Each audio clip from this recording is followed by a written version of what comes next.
Hello, everyone. Kyle here at the Retro Reload podcast. Thanks so much for joining us again. And I think we should start with a little poem this evening for our viewers. And I made this up, so I hope you very much enjoy it. Roses are red, violets are blue. Thank you for joining us. We love you. And tonight, since we love you so much, we have a very special guest for you. Lizzie, would you like to go ahead and introduce our guest? Me? I didn't even say hi. What the heck? You didn't even say hi to me yet. I'll introduce the guest. Lizzie, go ahead and introduce yourself, my friend. I am Lizzie Hedgehog, and I'm enjoying Szechuan sauce. Isn't that awesome? Yeah, some chicken nuggies to go with that Szechuan sauce. Yes. She's got more than one packet too. Like Lizzie, show us how much of that you scored at over there at the McDonald's. Let's see. I got 5 here, man. 5. Awesome. Dang. Is it everything you wanted? Actually, yeah. I mean, it tastes like the sauce in the 90s. It does. But it's been such a long time. But still, I'm going to save them, but they will not be sold on eBay. Sorry, folks. It will be enjoyed. Nothing sold on eBay, but there is something you can find on Kickstarter, and we're going to get to that very shortly. Folks, I am Dash V in Hello Kitty / cosplay form. So I can't explain how this happened. Like sometimes these things happen. But with me today, we've got Brittany Bowe from the Sonic the Hedgehog Battle Racers Kickstarter project by Shinobi 7. So welcome on board. Thanks for having me. Not a problem. So I understand. I'm looking at it. So we had some folks on here. You were in the chat actually last week, right? Yep. Responding to people's questions and comments. So if you folks have some questions and comments that you didn't get to ask last time about the Kickstarter project, feel free to ask it now. I think there's 72 hours left. 71. 71 hours. And we're only $1,500 away from our next stretch goal, which is going to be silver. Awesome. Brief us on what the stretch goal is. On what a stretch goal is, or what this stretch goal is. Well, no, we can assume that folks know what a stretch goal itself is. Okay. But yeah, like this specific stretch goal, because there's the you've already made enough. So the original goal, I guess maybe we start a little bit more basic. You're right. So initially the goal was $50,000, and that was to produce a Sonic the Hedgehog tabletop game, right? Yep. Mm-hmm. And so that goal was met, and so those things will be done. But then you folks had a series of stretch goals. For I think some of them were like things like additional characters, additional cards, additional maybe bosses. Rule sets. Yeah. So, but what is the so what is the one that what's this? I think the other stretch goal is 90K, right? Yeah. So we actually have 4 total stretch goals left, and we're hoping to break 100,000. And during the last 48 hours is typically when that happens. Mm-hmm. But I believe it'll start picking up in the last 72, which is obviously just about an hour ago. We're doing an update tomorrow, so I expect to see numbers jump then, as we'll be revealing a bunch of new boards. So if you go to shinobi7.com, you can sign up for our mailing list, and I'll send you an email tomorrow with all of the new updates, which will also include all of the released character cards, revealing everybody's abilities and powers. So the silver stretch goal comes with the Silver Racer expansion, and it includes the pre-painted miniature, the racer profile, and the little speed tokens, which are all custom for each different mini, which are really cool. I think I actually have some right here. I can show you. Awesome. Yeah. Can you show us some of the minis? I don't think we got to see any actual merchandise last time. Oh, yeah, definitely.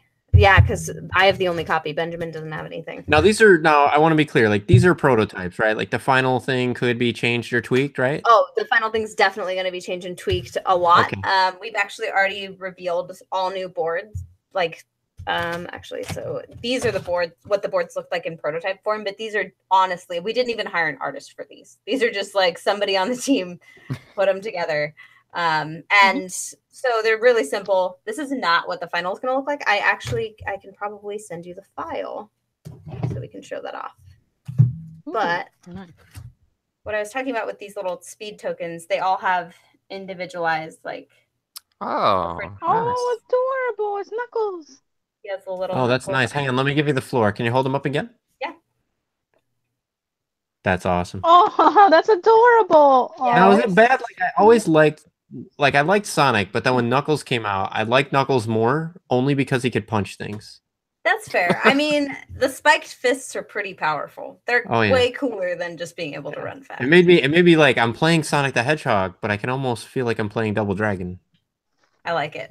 And then, gosh, so this guy is so much bigger than the other minis. Oh my gosh. Big man is Wow. huge. I was gonna say, do they call him Robotnik on the card, or do they call him Eggman? I get in trouble all the time for calling him Robotnik, but everybody says. But according to the Sonic Modern Style Guide, he's Dr. Eggman. Gotcha. But he's huge compared to Sonic. He'll always be Robotnik. Oh to wow. me. Yeah, same here. And Wow, Sonic was amazing. Yeah, I had to repaint these figures, and they've all been glued back together like 17 times because I have these mischievous cats that break everything. Oh man. I glued Robotnik's knees back together today. You can kind of see well, he's getting up there in the years, so he was bound to have some knee work needed. Sonic is like covered in glue. Oh my goodness. This guy especially, because these are resin casts, and so they're not even made of plastic. They're made of like incredibly fragile material. So if you drop them even this far, they're gonna shatter. Now I'm sure though, even though these are made out of a different material, I'm sure though that this has been insightful in terms of like, considerations that you might want to make for the actual game, right? Like if I mean sometimes you might know, okay, this is weak, whatever, but like I'd be surprised if the actual character Sonic is going to be on one leg when the thing comes out. Here's what's funny is that these didn't come based. They sent them not based. Ooh. And so they didn't have bases at all. So initially, Kai gave me this miniature and Sonic was flat-footed. And the team called me up and goes, hey, we know that we told you to take all of those photos, but you're going to have to redo them and rebase Sonic. Are you a miniature person at all? And I was like, lucky for you. I have painted many a miniature. I know how to model, but it was disastrous. What kind of miniatures and stuff have you painted before? So I used to do some live streaming of miniature painting, and mostly I've done the D&D pre-painted WizKids minis, and then I've done a lot of Kingdom Death Monster, which was the biggest Kickstarter ever, I think, for board games, for tabletop gaming. And my co-parent spent $1,850 on that game. Wow. Yeah. But it comes with so much stuff, and it's probably one of the coolest games. It's very good. Wow. So the live streaming that you did of painting miniatures and stuff like that, is that something, can people still find that? Is that available online? It is technically. I'm no longer with the company that I did the work with, though. You can go to GameWire, and it's just a Facebook page that has a bunch of old videos of me doing stuff. And currently, there's a team of people that manage that page, and they post updates regularly about different board games. Wow. So now, how did you get involved with the Sonic the Hedgehog Battle Racers project? I left my company a week before the Kickstarter launched, and they said, hey, we want to, Kai messaged me and he goes, hey, I want to talk to you about the next Kickstarter campaign that we're working on. I go, oh, I didn't even know you were working on one. And he was like, yeah, well, we haven't announced it yet. And I go, oh, okay. He goes, yeah, but it launches in a week. And I go, what? And so I was like completely blown away, and didn't think that a AAA license would want to work with me out of the gate after leaving the company that I was working with. But I was so unbelievably excited when they were like, oh, it's Sonic. And I was like, wow. Yeah, that's great. So how long have you personally been a Sonic fan? So I started playing Sonic at the neighbor boy's house when I was 11 years old. Lucky neighbor boy. Yeah, and my little brother and him were best friends, and so I always went over there, and they would always go off and ride bikes and stuff, and I would steal it. Oh, there you go. That's awesome. Yeah, go off, ride the bike. I'll be here with I'll just stay here with the Sega Genesis, I guess. Yep. That's awesome. So that was when I became a Sonic fan, was at the neighbor kid's house. But his mom was our babysitter, so I was literally there all the time. It's not like I just played Sonic a little. Gotcha. I was determined to be better than those two boys at this video game. Awesome. So you heard about the Kickstarter project, you said a week before it launched. Yep. you heard that it was, you know, with Sega and got really excited and all that other stuff. What's it been like throughout the project, kind of writing it from a week before to now you're like literally half a week until it's done? Yeah, it's been really awesome to get to know the Sonic community. You guys are super passionate, and I'm a super passionate person, so I can't help but appreciate that. And it's really motivating me to try to be as open and communicative as I can be with the fans of the game, because obviously Benjamin cares a lot about the audience, and he wants everybody to just be happy with what he's done, because I know he put so much research into that game, and he really cares about matching the characters' abilities and powers to what the characters are like. I mean, he was going on and on about how many hours he sunk into researching each of the characters, and I saw that passion in him and just wanted to make sure that I was doing my best to match that when it came to answering people's questions online. Some of the things that people have been asking, I haven't been able to answer because I don't have answers for them yet, and that kills me, because I sit back and I'm like, I want to give you an answer, but I just, yeah, I can definitely understand. I mean, there's times where, like, you know, it's difficult, right? Kind of managing expectations, right? Like to even show prototypes, sometimes people can be a little bit, on the one hand, you put together a prototype, make sure that this works, get kind of an idea of what it is. But the last mile there, I think, was it Miyamoto who said that, you know, he was talking about Star Fox 2 and about how a lot of people had played the unfinished prototype. And he talked about the difference in the game that's released on the SNES Mini, which I think 5 people in the US have actually managed to get a hold of. And he talked about, and he, sorry, I'm still a little bitter on that one. I still don't have mine. But yeah, so he talked about how, you know, people were asking like, hey, why even bother now? Like this game has been kind of released, people have reproed it, all that stuff. Like, why bother to really release this game 20 years later, you know, in this limited form factor and everything? And he said, well, you know, he goes, there was a lot of work that went into the game, and the game actually was finished, and he was aware that there was a version of the game that had been released. And I don't remember if it was Miyamoto or someone else that was on the Star Fox team, but whoever it was, they basically said that when the game really becomes the game is really during that last push, right? That's when you're doing the final tweaks, the final tuning, making sure every I is dotted, every T is crossed, right? And you have that one final push. And so to him, he wanted to see, he knew that there was a prototype that was out there that people had played and experienced, and he said, you're not really seeing people's best work. People's best work came toward that last mile. And since folks had already seen it, already played it, you know, he really, you know, it was important to him that people see the real work that went into it and the real product that was kind of completed. So I thought that was kind of cool. I was thinking the same thing, you know, when you're working with a Kickstarter project, on the one hand, you want to show people this is a real thing. It can be real. It makes sense. We've done a lot of work.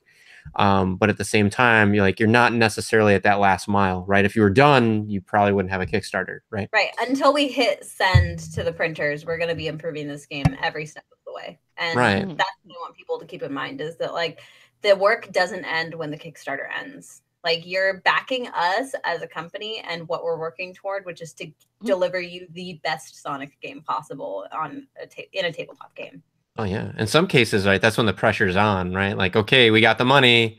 Now we got to do, right, we got to make sure that what we're delivering to folks, you know, kind of matches their expectations. And you're right, with the Sonic crew, you know, fandom and everything, people get pretty passionate. I mean, they put on like blue wigs and all kinds of stuff.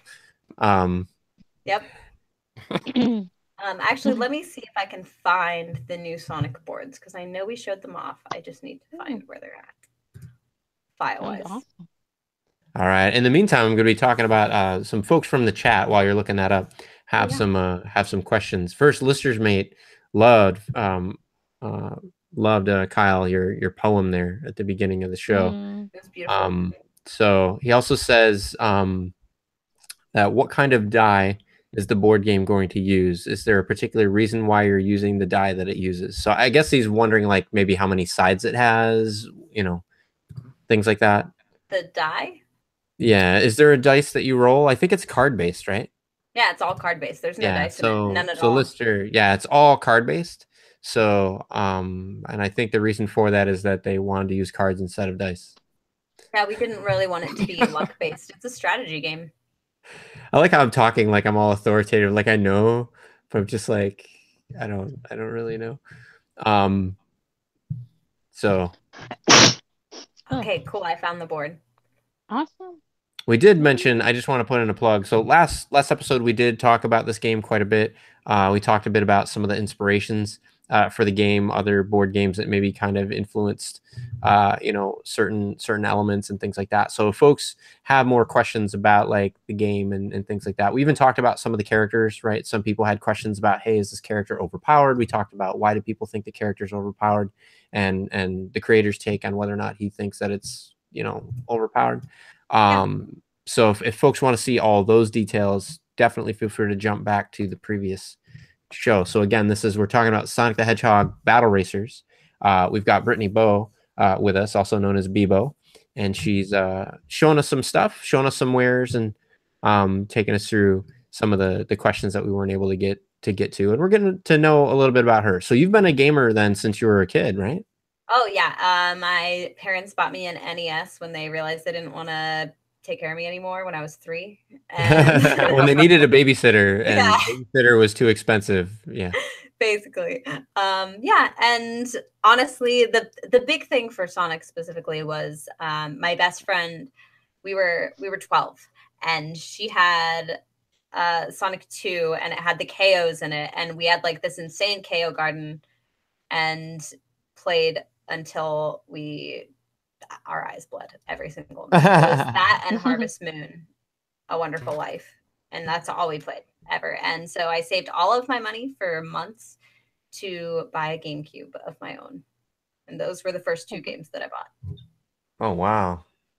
Yep. Did you get the purple GameCube or the silver one, black one? It was purple. It was purple. Nice. My best friend had the silver.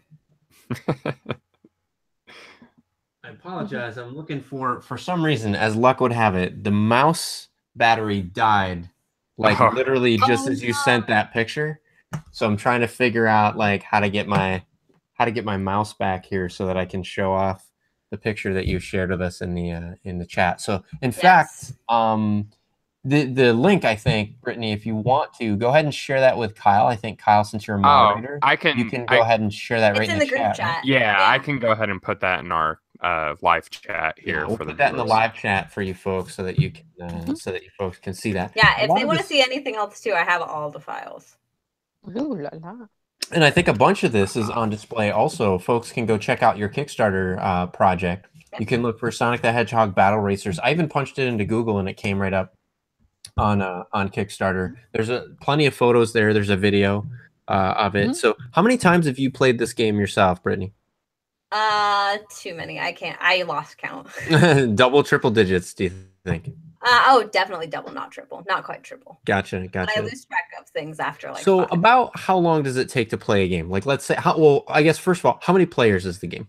Okay, so I have to word this carefully. It's 2 to 5. It's 1 to 5. We're releasing a solo version. Oh, okay. Yeah. For people who are by themselves. Yeah, and well, honestly, it's player versus boss. And so boss mode comes in and you can just play against the boss. And okay.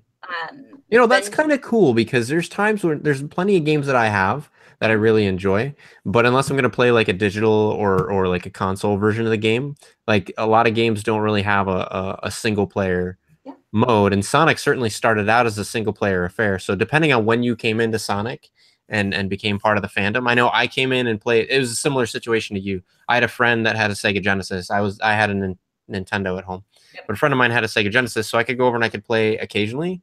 And all he had at the time was Sonic the Hedgehog because it had just come out. So normally we'd play Streets of Rage or some multiplayer game because it really wasn't like, as much as I enjoyed Sonic, it wasn't very fun watching somebody play Sonic for like 2 hours straight. Right. But a little repetitive. Yeah, but the Sonic that I did come to know and play was a single player game. Later, when Sonic the Hedgehog 2 and 3 came out, my friend had moved away. I didn't have a Sega Genesis, so I didn't play any of the follow-up Sonic games until much later. So although I enjoy them and I appreciate them, my wife and I enjoy playing the 2-player modes. I don't have as much adoration for them as I do the single-player mode. That, and I honestly don't have a lot of friends that come over to visit frequently. So For me, a lot of times it's like I get a game and it like supports up to all these players. It's like it's gonna be me and my wife, or maybe sometimes I want to play, but my wife and my son don't want to play. So like you just don't play. It's kind of neat to know that there's gonna be an option where you can kind of play. Yeah, for us, you get a feel for the game. for us loser fans like me who are gonna play by themselves. Right. So I sit there alone in my blue wig and my Hello Kitty ears. I mean, it's also one of those games where it wouldn't be that hard to play over the internet.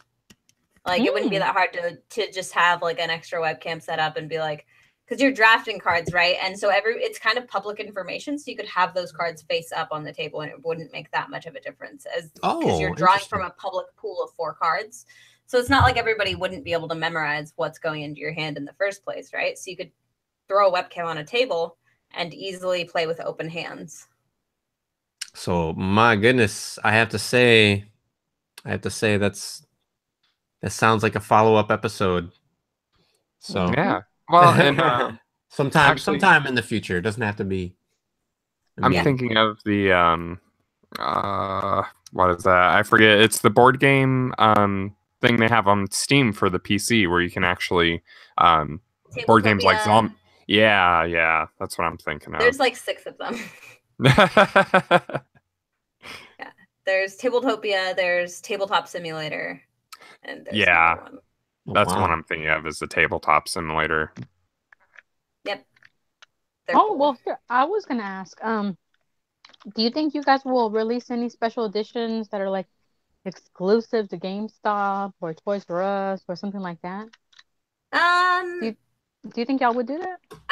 I don't think that they would, because they don't want to slight the Kickstarter backers. Okay.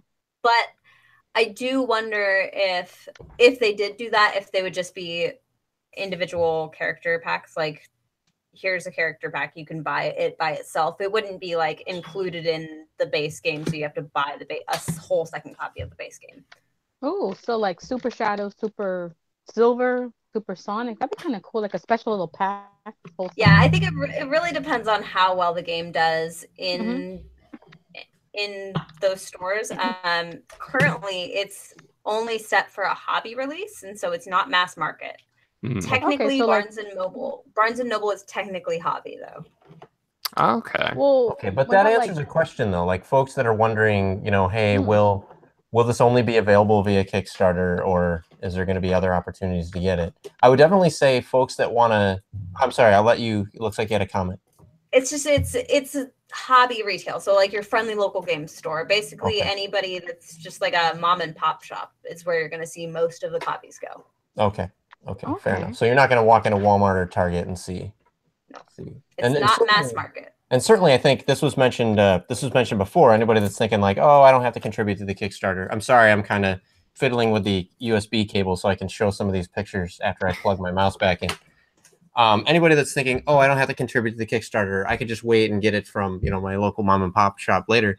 That may be true, but I think you might end up paying a bit more to get all this stuff in retail than if you were to pick it up under some of the Kickstarter bundles that are there under the current tiers. I don't know that for certain, but that's typically how it goes. I'm not an exec of the company, right? I'm just doing marketing. So I can't tell you for certain, but that's typically what happens is that retail price is a lesser version of the same game for more money. Yeah. And that's certainly, this wouldn't be the only Kickstarter. No, it's all of them. The case. Yeah, I know most of them, but I do think that it's kind of nice though, if somebody, is in a mode where like they want the game, but maybe they can't afford, or they need to save up money and get a couple packs at a time. The big thing, the fact that it will be there, but if you know that everything there that you want, it seems like you want to make sure. Well, first of all, if you don't back the project and they don't make the stretch goal, then certain material will never be available, right, in retail or otherwise necessarily. Or I can't say never, but it's less likely, right? You guys are committed for what you get the funding for. The rest of the stuff kind of depends on what happens. So if you really are a passionate Sonic fan and you want to see this game be the most that it can be, whether you get discount or not, coming in as an early adopter, you may be enabling whether or not that content exists or not. Right. And I feel like the biggest appeal too, when it comes to the Kickstarter for me personally, and this is completely me personally, is the 3D miniature badniks. I have a bunch of badniks here. I was gonna say, do you have some prototypes? They're just tokens. Ooh, okay. Oh, cute. Crab meat. Let me give you the floor there as you're holding it up. They're really cute, but they're just little tokens, right? And so having these as 3D miniatures, I think is really cool. Cool. Crab meat and buzz bomb. So now it's Ooh, interesting, and I love know this is going to cause some controversy, but it's interesting that they call them badniks and not bad eggs. I'm just saying. That's fair. Saying, right? People want to say Robotnik, not the real name. I read it in the instruction manual. I read it in the instruction manual, and they call them badniks, not bad eggs. I'm just saying, there's some legitimacy there. Missed opportunity. I do think that would have been some interesting some interesting, I don't want to say DLC, but like, maybe an interesting add-on, right? Would be like a an adopter award, like, maybe a one-time only, like, if you buy in at the $200 tier, we'll give you a card for the Robotnik boss, or for the Dr. Eggman boss that has his name as Robotnik. You get both cards and you can choose whichever one you want. I would love to do that, but again, we're kind of bound by the Sonic modern Sonic style guide, which they sent over to me. I mean, obviously these are all hand painted by Kai or myself.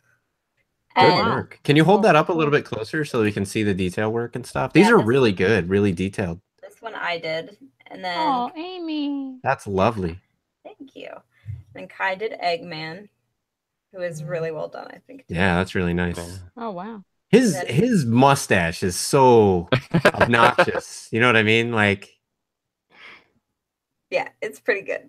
Yeah. So ridiculous. I feel like we should have an alternate art Eggman where he just has like increasingly worse mustaches. Or you could have the mustaches be like interchangeable, right? You could like sell it as a kit. Magnetic mustaches, like you magnetize his mustache and they can come on and off. right. And so you can do something like, depending on the size of the mustache, right? It's like this multiplier factor of like how much damage you can take. Like the more obnoxious the mustache, the bigger the mustache you get. Right. See, like I come in with all these great ideas at the end. It's too late to implement any of these ideas. I know, but it gives you a great excuse. So you can be like, oh, that's a great idea. Like maybe the next Kickstarter. It's like, that's an awful idea. Like. Yeah, and a lot of people have been asking about Classic Sonic, and I do hope that eventually we do something with it. Yeah, I think part of that gets back to your whole, though. You have a part of getting the license means that you have to adhere to a specific kind of style and a specific kind of thing, right? Yeah, most companies have different licensing people for every single different brand under their umbrella. So Modern Sonic would be one license, Classic Sonic would be another license. The comic book Sonic would be an entirely different license. Oh wow. Oh yeah. Wow. Okay. When it comes so I'm gonna throw this out there. I'm gonna throw this out there. Are you gonna include Sonic Boom? What's funny is I've recently been watching a lot of Sonic Boom, and he's so cute. I mean, the blue arms and that thing. He's just, to me, he's adorable. But there was some controversy about muscly Knuckles, and no, I'm just kidding. Yeah, he's so ridiculous looking. It's my favorite.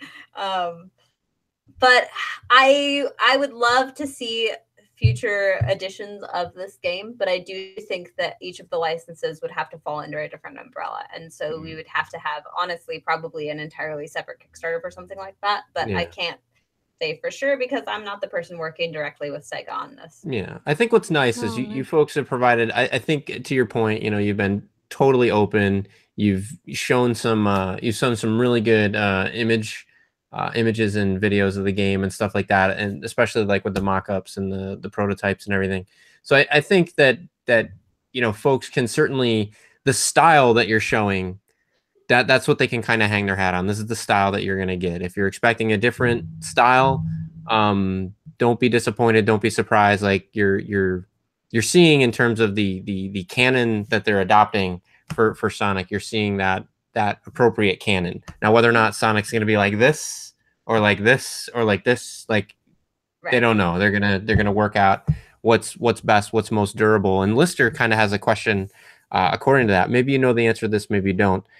He wants to know what kind of warranty is there going to be on the game, as far as if the game, if the user loses a piece, or if the game comes with missing pieces, that kind of stuff. Do you know if there's going to be like is there a standard warranty that Shinobi 7 usually adopts? Or I can't say because I'm not a full-time employee, but I can say this. They do plan on keeping me on board, and typically what happens there is I work with them with dealing with any marketing stuff. And so if your game is like missing a piece or something, send me a message, because what most companies typically do is they send a few extra copies to somebody's house, and then when somebody has a missing piece, we just ship you a new one. Yeah. I mean, expect us to be acting in good faith along the way. I imagine that they'll be pretty on top of it. Yeah. So now that said, Lister, if you lose every single piece roughly once a week with new eBay listings, following that every week, that's probably going to be, I don't think Lister would do that. I'm trying to be funny. Yeah. But if you lose one of like these tokens, I fully expect to be able to send you another one. Like that's totally something I would do. I think the characters, right? Like I know I have a Disney Seen It game, and they have each one of the characters. They have different like characters and stuff like that. And what was really interesting was like I bought this at a thrift store and I got it back, and every character's in there except for I think Mickey Mouse. And so like I don't know, like I don't have an issue with Mickey, but like I didn't like, to me I wasn't like so bummed I wanted to like call the company, etc. But these were, to be clear, like these were like kind of like cast in metal, right? They weren't as detailed. I could definitely see I guess my point is, it looks to me like there's going to be some real kind of care and attention to detail taken on those characters. So I'd imagine that they're not cheap, right? To kind of produce. So my suggestion to people would be, take good care of this, right? Like if you're going to pay $150 for a tabletop game, do not leave the pieces out where your cats and dogs are going to be able to chew on them and that kind of thing. Oh man, have you ever gone to an anime convention? I didn't mean to pick on you, Brittany, but what about an anime convention? Have you ever gone to an anime convention or Comic-Con? There is a separate section called tabletop gaming. Yep. Those people don't move from those seats. So trust me, if anyone buys that game and you're at an anime convention, you're gonna have your own little potsy group right there. That game's gonna be well guarded. Yeah. I've seen it. I've seen it. Yeah, and I've seen like there's been a lot of games that have actually been coming out with some really quality pieces. Like the Zelda chess set looks awesome. Oh yeah, from Monopoly, it's beautiful. Yeah, I don't know if you've seen the Princess Bride board game. I've seen all of the board games. So I believe you. That's my actual level of expertise, is like all board games. Nice, excellent. So I mean, it's rapidly getting into, especially for some of these games. Like I think Princess Bride was like an $80 board game. Yeah. For those kind of prices, I think it's a little bit more like Monopoly. I think is still like a $20 game, right? And the pieces and the tokens generally look like $20 pieces of tokens. They're cheap. Cheap. So.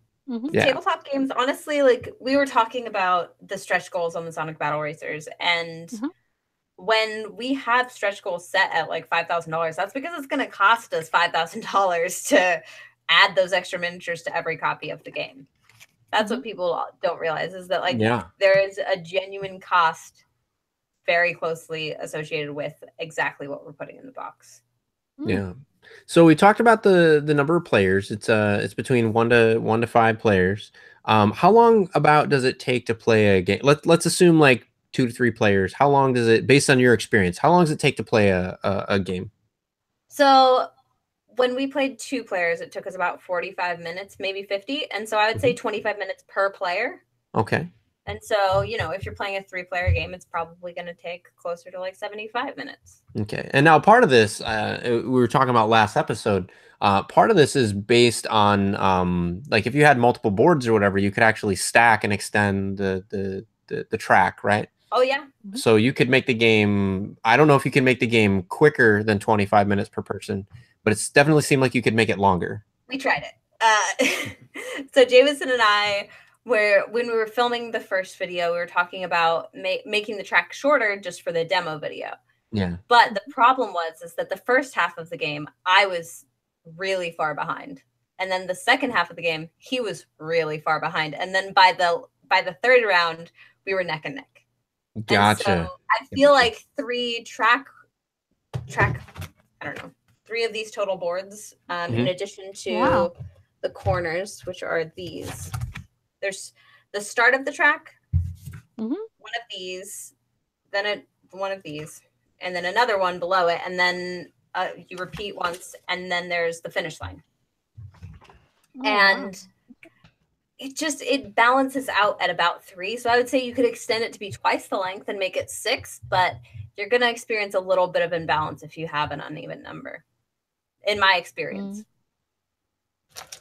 No, that's definitely good. And I think there's a lot of games that are kind of like that. I know, since you said that you played every board game, I take you at your word. You're familiar with what is it?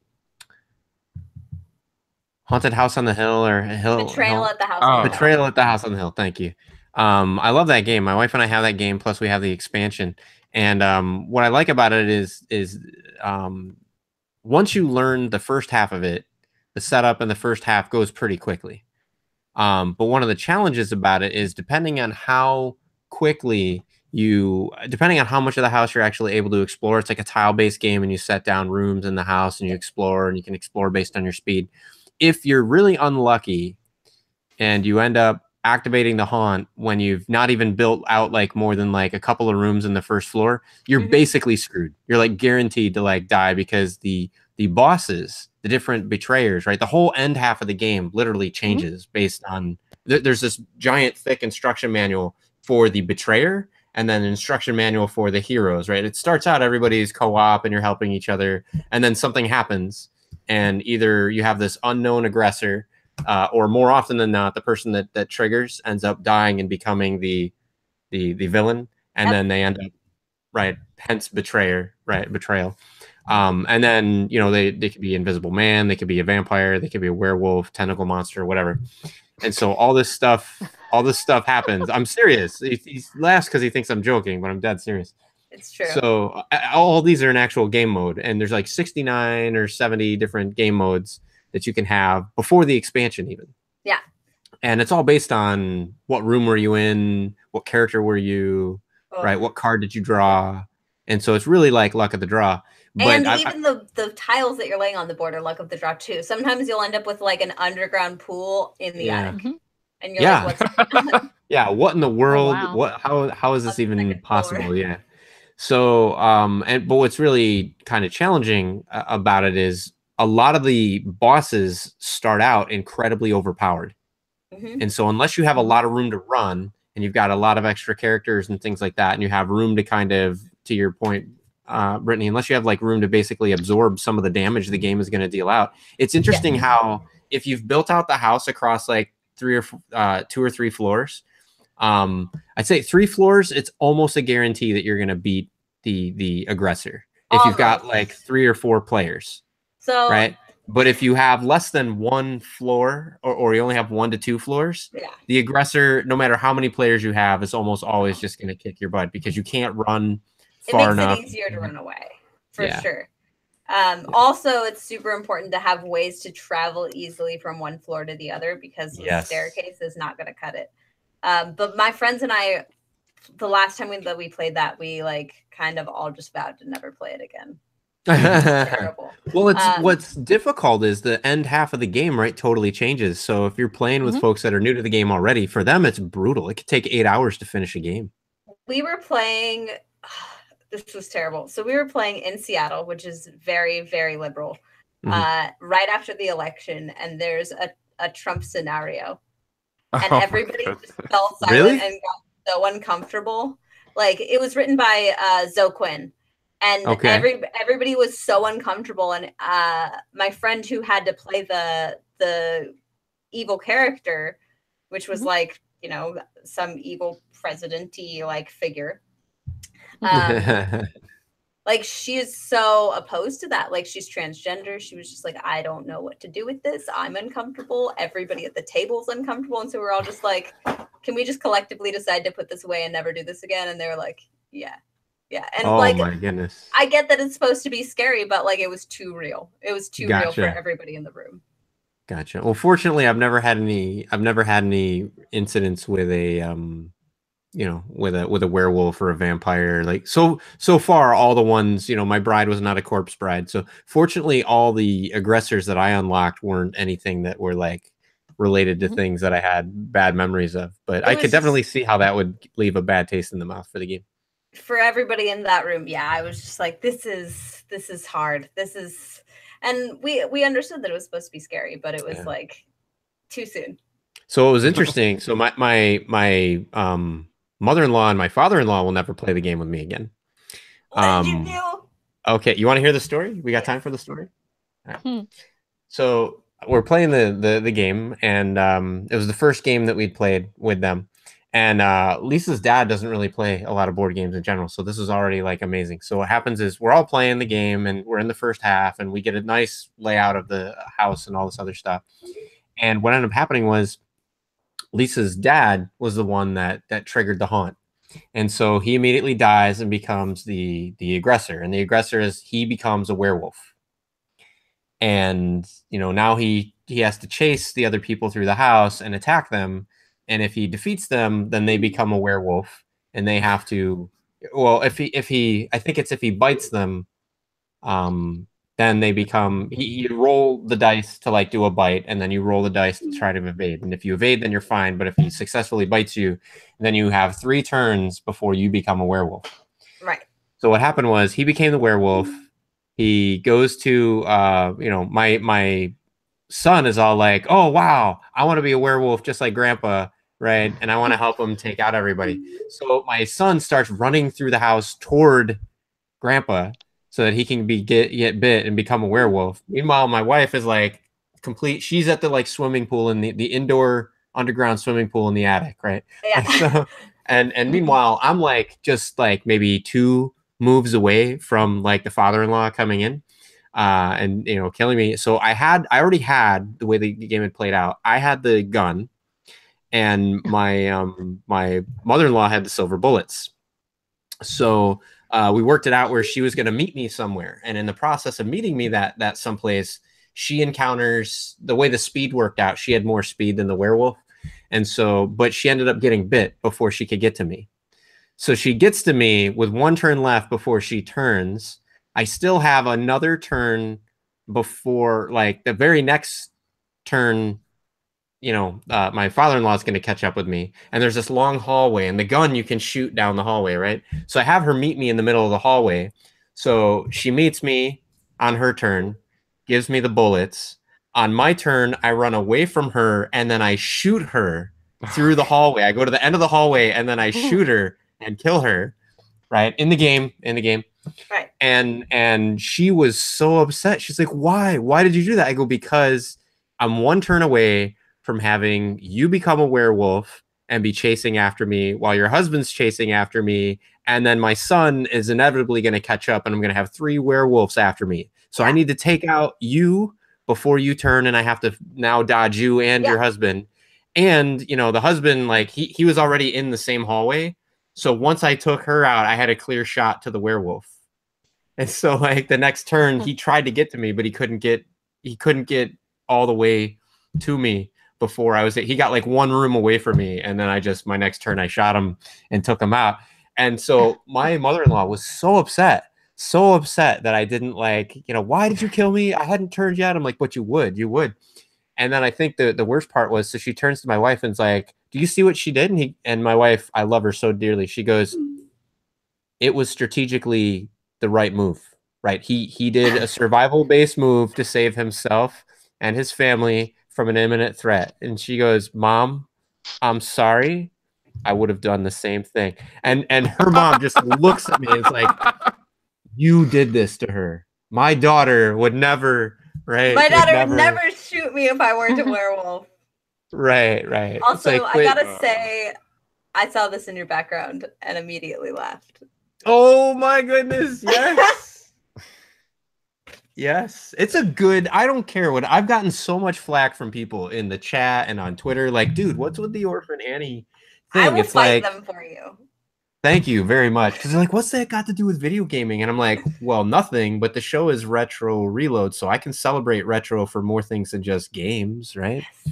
So That Annie, was I thought was really awesome because she was one of the few and first female like heroes, right, of television. So and that Annie specifically is the only Annie in my heart. yeah, I've seen the other movies. I don't have an issue with the other movies. I've been able to enjoy them, but yeah, to your point, like that is the everything that I watch. I've seen the play a couple times. I've seen the Broadway play, which is amazing, but I'm always comparing it to that film and that performance. So, but maybe someday, like with my big bald head, right? Maybe I can, become a Daddy Warbucks. I don't know. Do it. I have to ask though. Out of all the Sonic characters, which one are everyone's in this room's favorite Sonic characters? Because I want to know what people really want to see in the game. Oh, good question, Lizzie. I'll let you go first. Well, of course. I mean, I love Sonic the most, but honestly, I really adore Knuckles. I mean, Knuckles grew on me after Sonic 3. I kind of thought he was a butthead. I'm like, he was just a pain in the ass. I was actually glad when he fell in the water in the game because I thought, oh, right, he died. But then you find out he comes right back in Sonic and Knuckles. But he grew on me. I love him. But Sonic's number 1, Knuckles is number 2. That's fair. All right. So what about you, Kyle? Oh, wait, man. hang on. You showed him off? I just broke him. That's what I mean. Oh, you broke. They're so fragile. All I did was pick him up. Yeah. Now, to be clear, I want to remind folks these aren't these are the resin models. Very, very fragile. These are the super fragile. This is not what they're going to ship to you. No, the plastic miniatures will not be even close to as fragile. Not even a little bit. These are. Yeah. You can barely mail these unless you want to bubble wrap them in like 10 feet of bubble wrap. Oh, wow. And even then, you have like reassembly instructions just in case. Yeah, basically. All right, Kyle, my friend. Oh, man. So, all right. So I guess I got to show off my Sonic credentials. Back in the day, I did read the Sonic comics a little bit. Oh, you're legit. So, gosh, I guess I would probably go with like Amy out of the main 4, though I have seen some like gift sets of Knuckles from Sonic Boom, and I think he's kind of funny in those. So I do kind of like the new version of Knuckles. So funny. Probably, I guess, either like Knuckles or Amy. Foxes are actually my favorite animal, so I want to say Tails, but probably like personality-wise, I think Amy's kind of funny and stuff. So probably her. Nice. Now I'm with you, Kyle, in that like I want to say Tails because I thought it was so adorable. The Miles Prower, right? Like first name Miles, last name Prower. So what's that? Well, that joke has to be in the game too. I mean, somewhere y'all have to sneak it in there. Miles per hour. Yeah. I think they have when they introduce him. I think they have in a cutscene. They show Tails Miles per hour. Okay. But so I mean, from the game, from the adorable name, and he looks kind of cutesy, and he's a fox with 2 tails, and he can fly. Like, how could you not like that? At the same time, like actually in the game, there were 2 things that stuck out to me in the game, both Sonic 2 and Sonic 3 when I played them. In Sonic 2, for me, it was very distracting having this automated second character that's constantly jumping around, bouncing around, hearing this noise like I lost rings, but I know it wasn't me. Oh, it was Tails. That to me was I really enjoyed the solo experience where, of everything going on the screen, I knew that if I just paid attention to Sonic, right, that I could get things to work out okay. Now having this other character to think about, it just really kind of like confused me and distracted me, and I didn't understand why that was necessary. I was fine with there being a 2-player mode and a co-op mode or a race mode and all of that stuff. But what really kind of jarred me was like, is there a way to like not have Sonic or not have Tails chasing me around like constantly while I'm trying to play? Can I just have a solo experience? I agree with that. You did. And it wasn't Sonic 2 and 3, remember? So yeah, but I don't recall, and maybe it's because again, when I played, it wasn't like my Sega Genesis and that kind of stuff. Like I played Sonic a couple times. I wasn't aware of if there was an ability to turn him off or whatnot. Yeah, And so My gosh, there was. this was It was in the no. select area.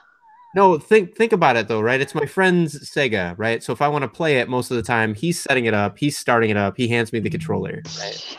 And the Sega was so expensive, it's like don't touch it, right? Like don't touch it. It's his, right? Let him I break don't it if care. he's gonna break it. I would have been like, look, I just want Sonic. How do I turn Tails off? Yeah. So But I turned Tails off by just asking him, can I please play Sonic the Hedgehog 1 again? oh So no, I was a bad girl. I the used to other purposely take the second controller and play Tails and just get rid of him temporary. Throw him on something so he well, disappear so for a while. here's the other thing, right? So the other thing is I'm playing Sonic the latest one, Sonic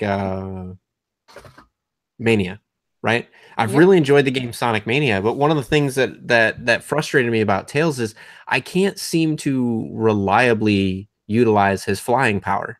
Like I know there's a way he can grab onto Sonic and he can fly and help you reach other platforms, but to me it seems like very trial and error, very hit and miss. I can't like I can't figure out how to get it to work consistently. So most of my memories, even recently, that I have of Tails are of wanting to enjoy his character and utilize his abilities, but being frustrated in that like the game mechanics just always seem to get in my You want to know way. something? In Give me Sonic the 3 secret. or Sonic and Knuckles, you were able to use Tails to grab Sonic and fly somewhere. Yeah. But in Mania, they cut the time, how much time you could spend, because apparently Sonic's pretty dang fat. Because Tails can hold him, and then he's like, and then quickly drops him. Where in Sonic 3 or Sonic 3 and Knuckles, he could carry him longer, and then he'd be like, and put him down. So what's the trigger? I tried like holding up. I tried jumping at the right moment. I tried how is it supposed to work? Did Sonic gain weight? Apparently, in Sonic Mania he did because it was like Tails would grab and then like 3-4 seconds later, Tails was like, Or where in Sonic 3 you could just carry him longer, and you're like, what the heck, Sonic, you're fat. Either Sonic gained weight or Tails stopped lifting. I think I'm gonna blame Sonic on this one because every time I see him at a photo op, he's eating a chili dog. What a guy. I'm telling you, he needs to lay off those chili dogs. I do want to give a shout out to Benjamin Yamada, who's in the chat right now. He confirms Sonic got fat with age. Happens to the best of us. So it's those chili dogs. I'm telling you, those chili dogs. They'll get you every time. So, Sledge says to me, with regards to Tails, right, constantly getting in the way. He says that's why you let your little sister be Tails. That's fair. That would work, and I think what worked out well too is that Tails could die a dozen times and just keep coming back. That really is, for a game like Sonic the Hedgehog, for a multiplayer co-op mode, that is in a way kind of a stroke of genius, right? To make it so it doesn't matter if Tails gets too far behind, it doesn't matter if he dies, whatever.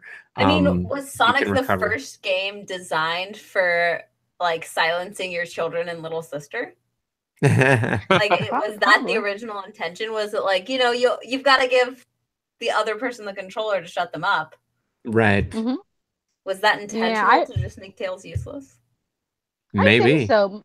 My only annoyance with Tails was in Sonic 2 when you reach the special stages, because he follows you about a second or two afterwards. So if you're trying to catch the ring so you can continue on the tunnel in Sonic 2, sometimes he won't jump into him and he'll bash into the bombs. And you're like, I lost 55 rings. I got to re-catch everything over again because this little idiot missed. Yeah. That was a pain in the ass. Agreed. All right. So Brittany, what's your favorite character?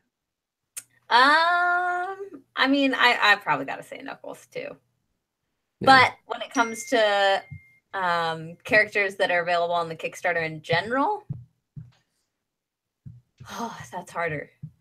I was gonna say, yeah, who's your favorite in the game? We should probably ask in the board game, the Sonic the Hedgehog Battle Racers game. Yeah, which folks can support now on Kickstarter. Oh, so ability wise, oh god, I really like Knuckles because here's the thing: I'm super clumsy, and I don't plan well ahead of time, especially in board games. And so Knuckles' ability to not be affected by a one level elevation is huge for me because I'm an idiot and I would just run into walls all the time. So the first time that we played, the first time that we played, I played Knuckles, and then the second time we played Sonic, and I like legit just ran into things constantly and ended up losing all my rings out the gate, and I couldn't catch back up, which was fine because I deserved it. And I totally misplayed like 3 times. But Jameson was like, why would you do that? And I was like, oh, right. I forgot that walls were a thing because I'm so used to playing Knuckles. So I think Knuckles is my favorite character to play in game so far as the characters I've played. I've played everyone that I've got at my house at least. Yeah. So Benjamin just wants to remind us that there is a cat, Bebo. So yes. He just wants to make sure. I think we maybe know Benjamin's favorite. Yeah.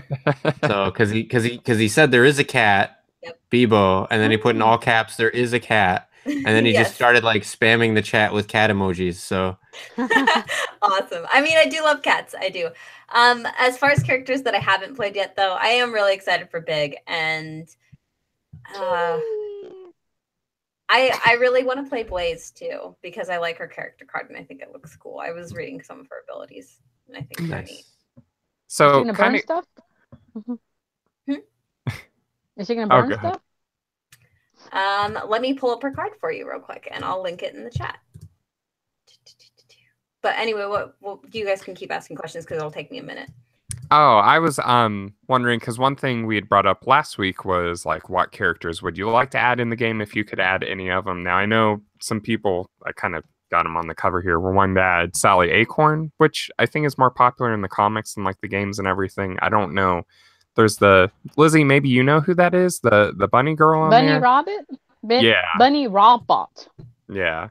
So I was wondering, are there like if you could add any character? Like what Sonic character would you add to the game? Me personally?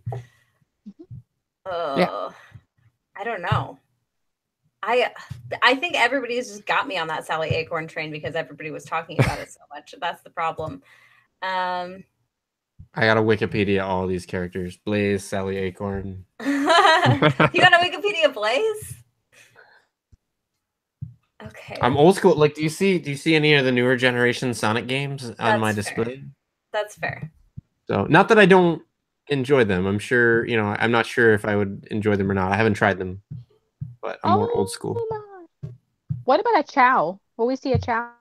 Is that how you say it? So my best friend and I always called it Chaos, not Chows.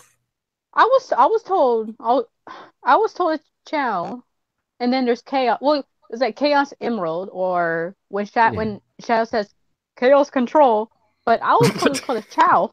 We called them KOs, like you're KO'd. KO. Yeah.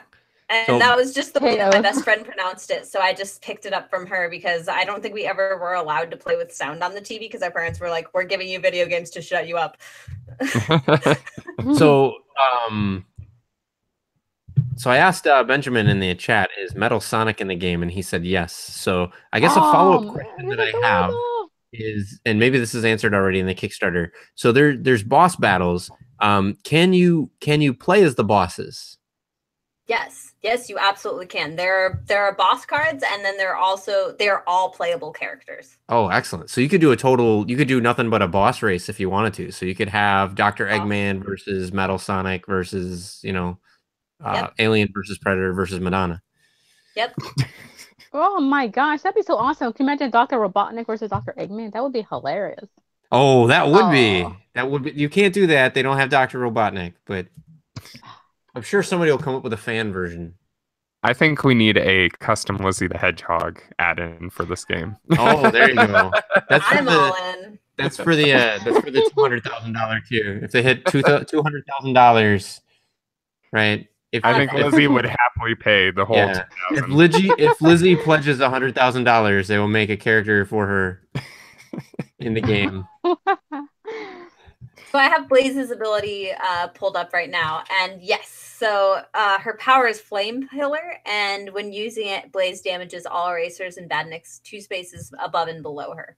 Oh wow! Oh wow! Yeah, super strong. I was actually saying, oh wow, because there's this strange phantom hand that appears in the frame behind you occasionally that like moves objects from the background. Me? No, there's like this. There's this hand that like came out and like grabbed something and That was Jameson grabbing some pizza, I think. Ah, okay. All right. I was like, what's going on? Like, look out. Look out. It's after you. He's hiding behind the pizza box. He's hiding behind the pizza box. Yeah.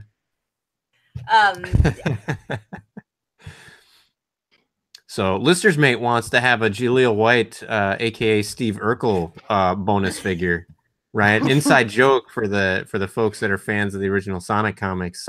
He was the voice of Sonic the Hedgehog for a while. Yeah, Oh my like on goodness. the card, I could say, "Did I do that?" Yes. One of his abilities is he can make you fall and you can't get up. Please, can we make this a thing? At the very least, like put them on Board Game Geek and make them readily available alternate player cards. Oh, right. This isn't official. No, Right? Like these extra. extra characters and cards just show up like homemade on Etsy, right? Like, Maybe we need like a fan media campaign. We need some kind of hashtag to go with this. Lizzie, I think you and I found our calling. We can make all these alternate, like unlicensed characters. Right? Oh my gosh, I would do all the Sonic voice actors. You had Jill White, you would have Roger Craig Smith, you would have the guy who did Sonic X, you would have Ryan Germon. That would be awesome. Could you imagine special little powers from all of them? That'd be cool. I'm in. All right, so folks, cool. I'm going to share with you right now. This is something, Brittany, I'm going to share in the chat there. This is a picture of Blaze's character card. And that's another thing that I want to point out too, is a lot of people are worried about the Blaze figure not having all of the markings that Blaze has. But if you look at the Blaze player card, it has all of the right markings. And so it's important for people to acknowledge that those are truly just prototypes. I promise. Yeah. They're not done. Yeah.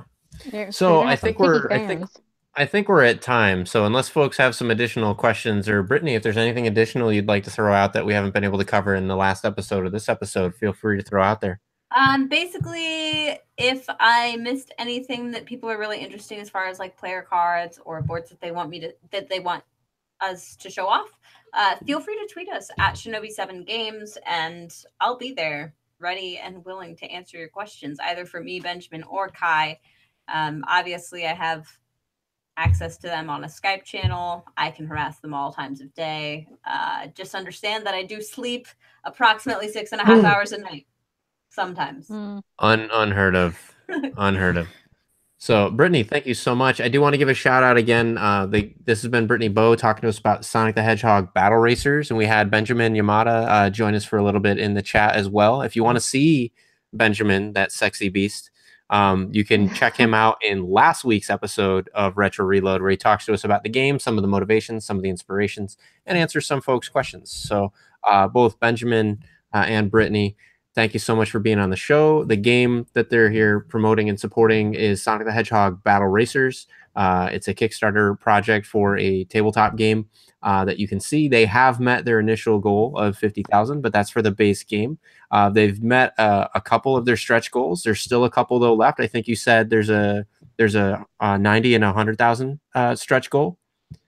There's actually an 85, a 90, a 95, and 100,000. So we have wow. Yeah, we have stretch goals every $5,000, which is honestly major.